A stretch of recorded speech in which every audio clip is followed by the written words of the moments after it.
What's up, guys? All right, today we're back at it with the RX-7. So picking up where I ended off the last video, I put diesel in my 13B Mazda RX-7 engine, which had been sitting for 22 years because it was seized. I couldn't get it to turn. So a few people told me to try diesel, let it sit for a few days, for a week, whatever. So it's been in there for 10 days now. And what I'm gonna do now is see if I can get the engine to break free. Now, before everyone blows up the comments telling me how I shouldn't be doing this, blah, blah, blah. This thing needs a rebuild anyways. I know it needs a rebuild, but I just wanna try and see if I can get this motor to turn over and start, even if it fires up for 5 minutes, 10 minutes, there's really no harm in it. I'm gonna be rebuilding it anyways, sooner or later, I'm sure.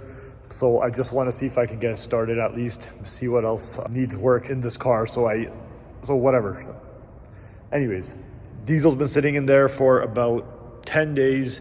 I'm gonna see if I can break this thing loose. I tried about 6 days ago, it didn't budge at all. So I'm gonna try again right now and see. So if she breaks loose, maybe we can start it today. So I'm gonna try holding the camera with one hand and grabbing a breaker bar with the other and see if I can break this thing loose. Let's see what happens. All right, baby. Don't let me down.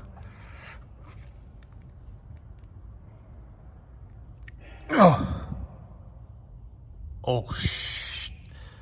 Did you guys see that? No way.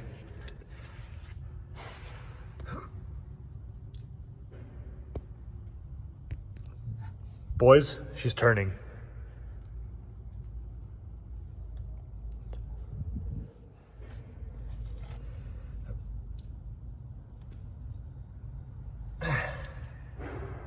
No way this actually worked.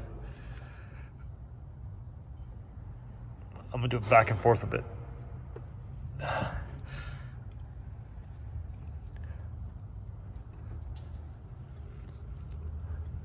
Holy crap. It's actually...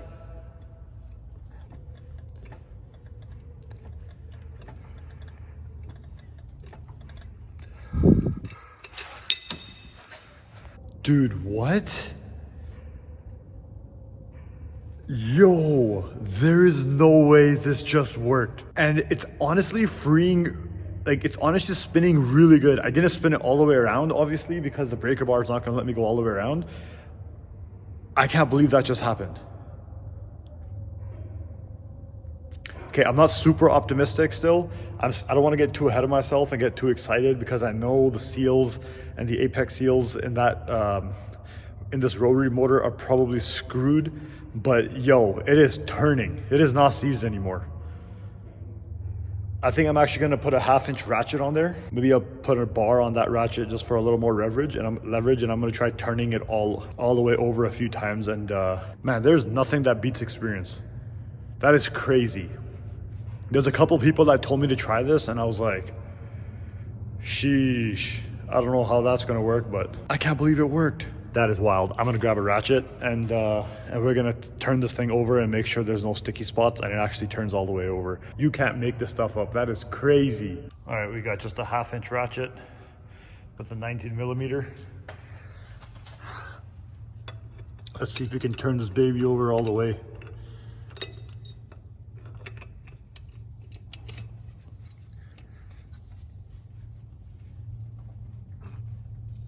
That is crazy.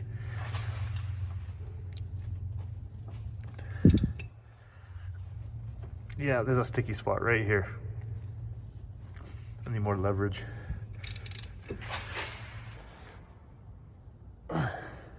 Blew my mind. This is the best way this day and this video could have possibly started. I'm not gonna lie, I wasn't very optimistic. By the way this thing was seized, it was not budging at all. I had a pipe on the breaker bar and I was trying to turn it like that just 5 or 6 days ago and it would not budge. It's spinning no problem now. That is wild to me. Anyways, I'm gonna go change into something which I don't mind destroying, and I'm gonna get to work on this car and see if we can fire it up today. So what I'm gonna do first is throw some more Marvel mystery oil in the spark plug holes and turn the engine over a few times of like 2-3 full revolutions and let that all soak in there and work its way around. And then what I'll do is I'm gonna put my fuel tank back. As I showed you guys in the last video, that thing's all ready to go. I'll put my fuel pump in, I'll change my fuel filter and everything. I'll show you guys all of that, but in the meantime, but before I get started on that, let me show you what my fuel pump looks like now. I just finished setting all of that up. Excuse the messy workbench, but as you can see, I got the new sock, the new fuel pump, and it's mounted on there pretty good. Not going anywhere. Got rid of all the rust. There's some surface rust at the top, which was super thick and hard to get off. Not worried about that. I can even get rid of that another day. That's easily accessible. So, but the fuel pump all looks good. So I'm gonna throw that in as well, just so I can see if this motor will run. I mean, technically I could start this car even without the tank in the car and just hook up the fuel lines to this, but we'll see, whatever, we'll see. Let me just get some of this Marvel Mystery Oil in the spark plug holes first before I do anything else. So I have this pump, which comes in handy for stuff like this. I got this off Amazon. You can use it for like transmission fluid and stuff. So I'm gonna use this to pump the fluid in there because those of you with the RX-7 know how hard it is to reach those spark plug holes.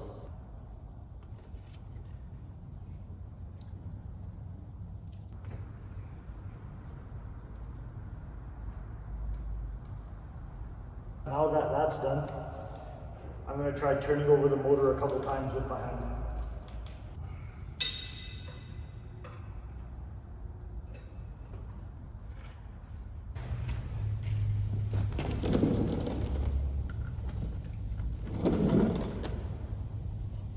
Now let's drain all that diesel out and get the new spark plugs in here so we can try firing it up.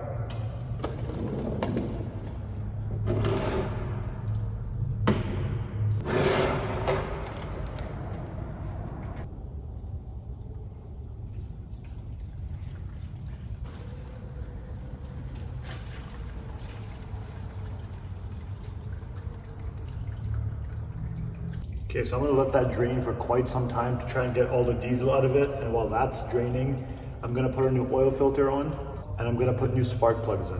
Camera for a bit just so I could grind real quick, and it wasn't really anything I needed to show you guys anyways. I put all the spark plugs in. I just hand tightened them. I didn't really torque them down or anything because who knows if this motor is even gonna run and it might be coming out. So I'm just trying to put everything together right now, kind of half-assed honestly, just to see if it runs. I also removed the fuel filter, and because I don't even want to try starting it with any old fuel in here. So and the fuel filter is going to have to get changed sooner or later. So the fuel filter is at the bottom of the engine bay on the driver's side, kind of like under the brake booster. There's a little bracket. So let me show you guys actually. So right down there, you see that little bracket right there, a circular bracket. That's where the fuel filter gets strapped into. There's a fuel line right here. You can see I took it off right there. And then I just kind of pulled it out. And it's just sitting right here. So this is the line that goes into the engine. And then there was another fuel line at the bottom here that goes to the fuel tank. So yeah, crusty old boy here. I'm gonna take off this line. All these hoses are gonna need to be replaced. They're all brittle. Some of the other ones are cracking. Not worried about that right now. Like I said, whole engine might be coming out. I'm just trying to get her to run. But eventually I'm gonna change everything that's, every rubber component and hose and whatever else in this car. So I'm just gonna remove this. And also what I'll do is I'm gonna put some compressed air through all the fuel lines here. Also the one that's going from the back all the way to the front, and the one that's coming from the front all the way to the back, the feed and the return fuel lines. I'm going to blow those out with compressed air, then put the new filter in. And then what else do I have to do? Then I literally just have to put in some oil, put the fuel filter on, blow out the lines, and then put this guy back in. I mean, I don't really have to put it back in, but I might just do it. I'm just gonna take a little break, and this video is gonna continue on in a couple days. Okay, so it's a new day, we're back at it, and boys, check out this clip from a few days ago.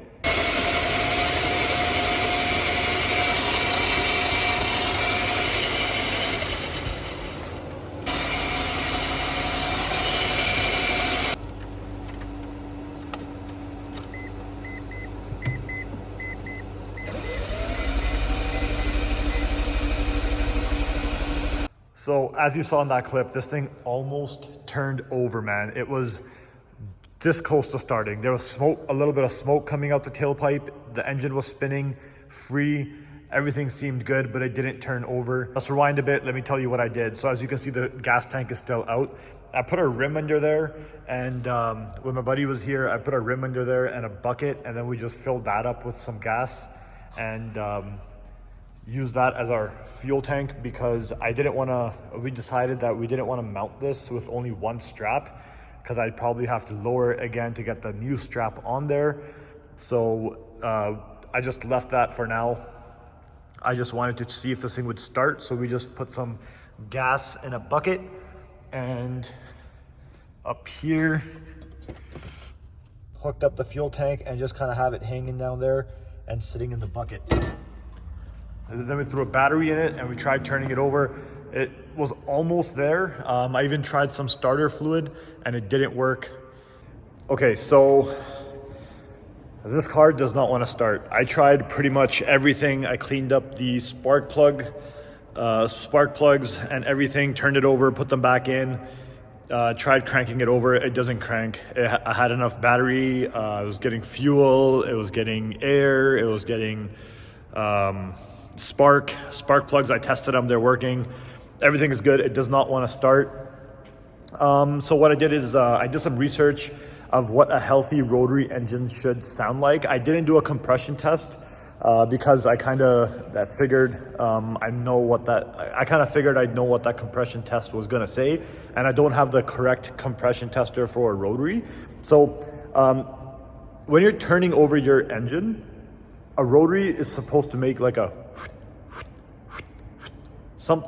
whistling or like a whistling kind of sound when you're trying to crank it, and this makes nothing. It's just spinning free.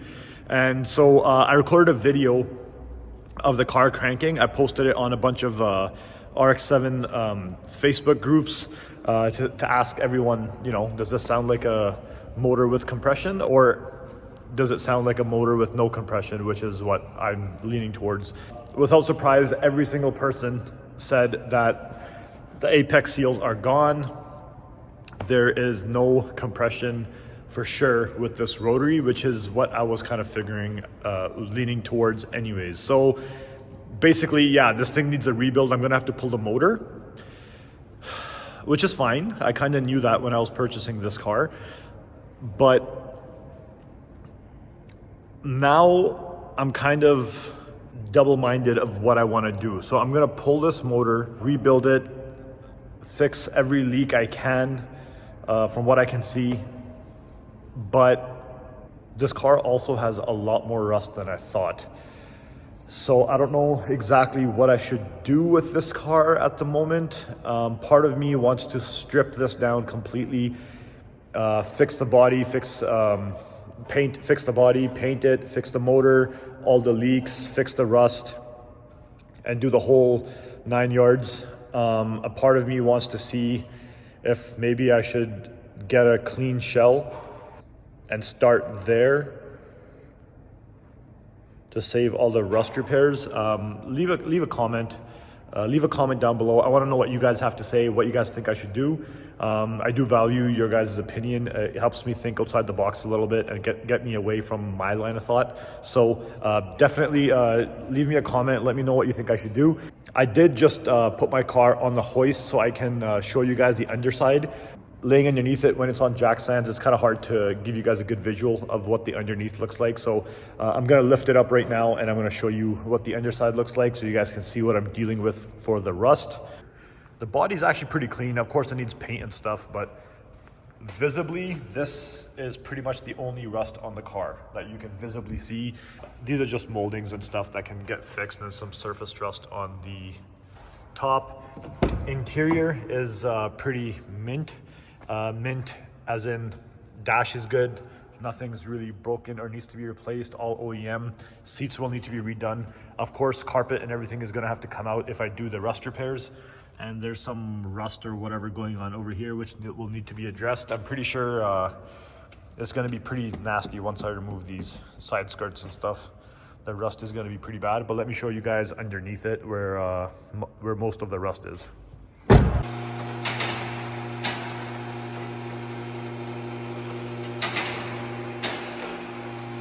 Right, so let's start at the back here and move towards the front.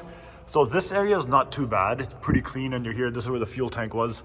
You know, just surface rust over here. This kind of stuff is not a big deal. You guys in the States are probably gonna think this is horrible. This is pretty common for any Canadian car. This is just surface stuff. You can take a wire wheel and get this right off, but the metal is completely fine. Exhaust is rusted, of course. I'm actually gonna try to save this exhaust, see if I can clean it up and make this look a little better. It's got a good racing beat exhaust, so if I can save it, I definitely will. I really don't want to spend a couple grand on a new one and get it shipped to Canada. That's not fun. Suspension components are, and subframe and everything are all okay. All surface rust, no biggie.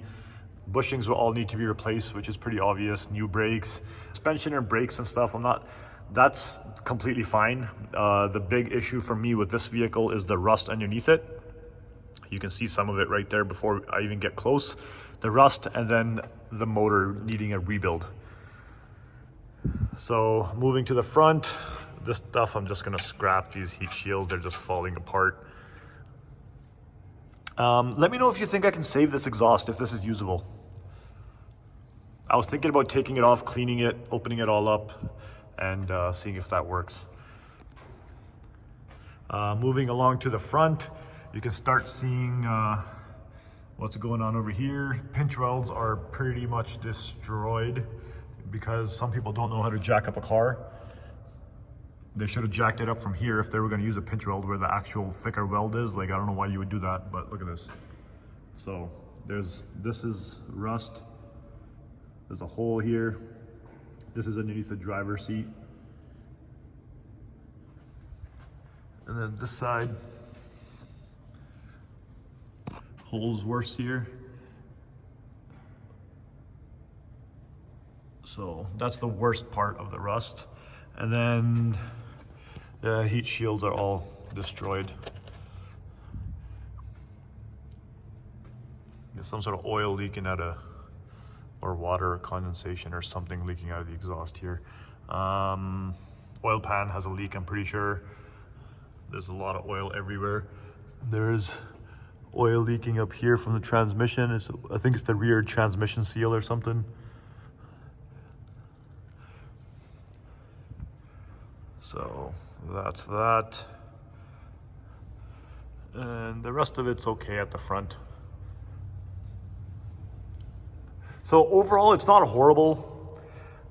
Basically, why I don't really know what I want to do right now and I need your guys' input is the rust and the rebuild. Rebuild is a pretty common thing with rotaries, so that's that. What I'm leaning towards is fixing this car myself, all of it, rust, engine, rebuild, everything, okay? Another option is me getting the engine rebuilt by someone else and then fixing the body myself, the body and rust work myself. What I really want to do is do all of it myself. I just don't know if I have the time to do it, and it's probably going to take me a year or two to do it all myself. I don't know. Let me know what you guys think, man, and we'll go from there. I'll make a decision in the coming days about what to do with this after I see what you guys have to say as well.